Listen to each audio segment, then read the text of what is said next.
오늘 말씀은 예수님께서 십자가를 지신 주간의 둘째 날에 있었던 일입니다. 예루살렘으로 들어가는 길에 무화과 나무 한 그루가 있었습니다. 시장하셨던 주님과 제자들은 잎이 무성하게 있기 때문에 먹을 것이 있을 것으로 생각하고 다가갔는데 열매가 없었습니다. 잎만 무성했던 거죠.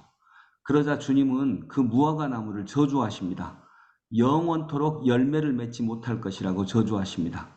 그런데 더구나 그때는 열매를 맺는 철이 아니었다라고 얘기하고 있습니다. 그런데 그걸 저주하시다니 창조주께서 그건 좀 이상하다고 생각이 되는 거죠. 어떻게 예수님이 그럴 수 있을까요? 그것은 어떤 상징입니다. 열매철이 아니기 때문에 열매를 맺지 못한 무화과 나무를 저주하신 것은 그 다음 단락에서 의문이 풀립니다. 주님은 성전에서 장사하는 사람들에게 저주처럼 채찍을 휘두르시면서 장사하는 사람들의 판매대를 엎어버리십니다. 그리고 말씀하십니다. 내 집은 만민이 기도하는 집이다. 그런데 너희는 강도들의 소굴을 만들었다. 이렇게 말씀하십니다. 무화과 나무는 뭘 상징하는 것일까요? 무화과 나무는 당시 타락한 유대교의 성전 체계를 상징하는 것입니다. 무화과 나무를 저주하신 것은 이 성전 체계, 이 성전의 타락한 성전을 심판하신 것입니다.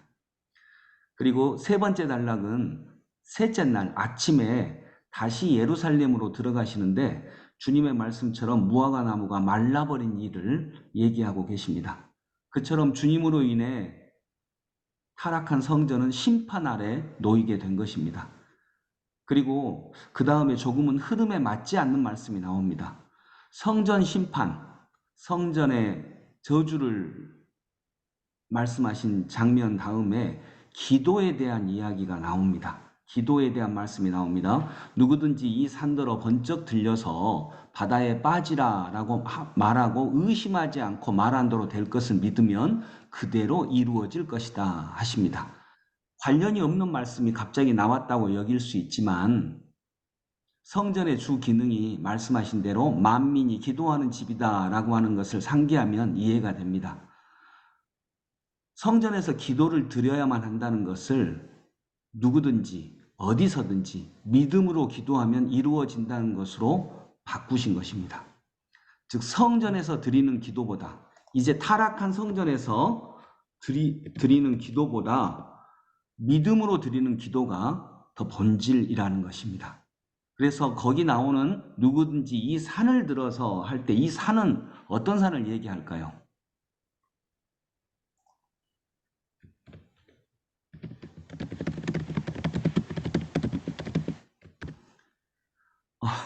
아무 말씀이 없으시네. 이 산은 성전이 주로 어디에 있어요? 도시. 예루살렘 성전이. 궁금하네요. 음. 듣고 있어요? 네. 성전이 산에 있습니다. 그래서 여기서 말하는 누구든지 이 산더러 번쩍 들려서 바다에 빠지라 라고 할 때 이 산은 성전산을 얘기한 것입니다. 그러니까 이것은 성전 체제와 함께 말하는 것이고 그 산이 비록 실제로 70년, AD 70년에 다 멸망하거든요. 그렇다 할지라도 그 산이 없어진다 할지라도 의심하지 않고 그냥 꼭 제물을 드리는 것이 아니라 그냥 진실하게 기도를 드리면 그대로 이루어질 것이다. 타락한 성전에 의지하지 말라는 거죠. 그 다음은 더 연관없어 보이는 말씀이 나오는데 용서의 주제입니다. 25절 같이 읽어볼까요? 25절 한 번만 같이 읽습니다. 너희가 서서 기도할 때에 어떤 사람과 어떤 서로 등지 사람과 서로 일을 등지를 있으면 용서하여라. 용서하라. 그래야 그래야 하늘에 하늘에 계신 너희 계신 아버지께서도 아버지께서도 너희의 너희의 잘못을 잘못을 용서하실 용서해 것이다. 주시라. 아멘. 아멘. 성전에서 드려지는 제사는 주로 죄를 씻는 용서의 제사가 주로 드려집니다. 이제 성전의 주인이신 예수님으로 인해 그때 주님이 좌판을 엎었잖아요. 돈 주고 제사에 쓸 재물을 사는데 훨씬 비싼 가격에 사야 했거든요. 성전 재물을. 그런 타락한 성전 제사가 우리를 용서하는 게 아니라 주님의 말씀에 의지해서 형제를 용서하는 삶의 제사를 드리면 재물이 없다 할지라도, 성전에 의지하지 않는다 할지라도 주님의 십자가를 의지해서 우리가 삶의 현장 속에서 우리의 형제를 용서하면 우리의 죄도 십자가의 주님으로 인하여 용서받을 것이다 라고 말씀하시는 것입니다. 그래서 이 성전을 저주하신, 심판하신 이 이야기는요, 예수님이 십자가에 매달리신 그 주의 화요일에 있었던 일입니다. 그래서 예수의 말씀에, 예수님의 이 말씀은 바로 십자가에 스스로 돈을 주고 사는 재물이 아니라, 주님이 스스로 재물이 되셔서 그 성전 체계보다 훨씬 더 본질적인 신앙을 얘기하고 계시는 것입니다. 예수님의 말씀에 그들은 죄를 회개하는 것이 아니라 예수님을 죽일 방도를 찾습니다. 이것으로 인해 성전 체계는 정말 그때부터 무화과 나무처럼 죽어버렸습니다. 이 일이 있은 지 며칠 후에 정말 죽어버린 것은 예수님이 아니셨습니다. 예수님은 부활하셨습니다. 그러나 실은 진짜 죽은 것은 말라버리고 잎만 무성한 성전 체제가 정말 죽어버렸습니다. 기도하겠습니다.